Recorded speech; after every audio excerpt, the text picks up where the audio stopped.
तिकडे सिंधुदुर्ग जिल्हा परिषद पंचायत समिती निवडणुकीच्या तोंडावर शिंदे शिवसेनेकडून लाडकी बहीण योजनेचा गैरवापर केल्याचा प्रकार समोर आलाय।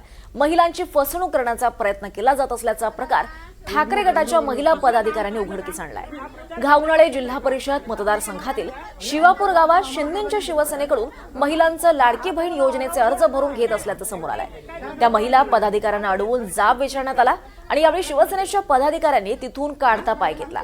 सध्या हा व्हिडिओ सोशल मीडियावर व्हायरल होतोय।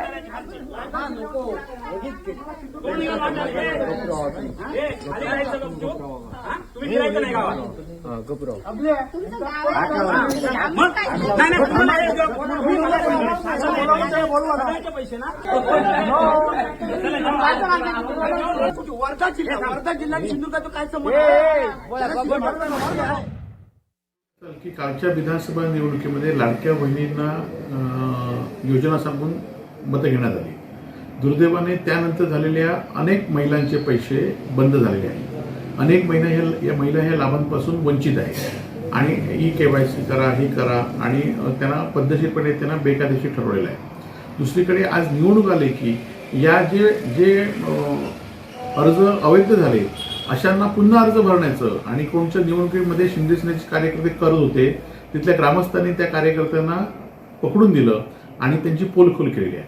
आणि त्यामुळे ह्यांनी विकास काम केले नाहीत, खोटं करायचं, खोट्या योजना सांगायच्या आणि मतं मिळवायची हा त्यांचा प्रकार आहे।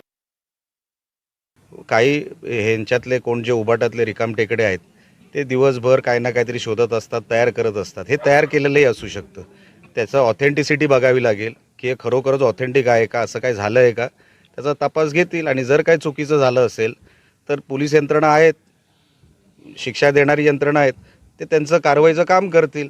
त्यांच्याकडे ठोस पुरावा कुठेतरी असेल। मी नेहमी सांगतो की तुमच्याकडे कुठलाही पुरावा असेल तर यंत्रणा आहेत, तुम्ही जाऊन तक्रार करा। का करत नाही? सोशल मीडियावर का फिरवता? सोशल मीडिया म्हणजे लॉ अँड ऑर्डर नाही। लॉ अँड ऑर्डरसाठी तुम्हाला कुठल्या गोष्टीची हालचाल करायची असेल वकिलाचा खर्च करावा लागेल, FIR साठी जाऊन बसावं लागेल पोलीस स्टेशनमध्ये, हे सगळं करावं लागेल। जे काय तुमच्याकडे खरं आहे, खोटं करू नका, खरं असेल रीतसर तक्रार करा।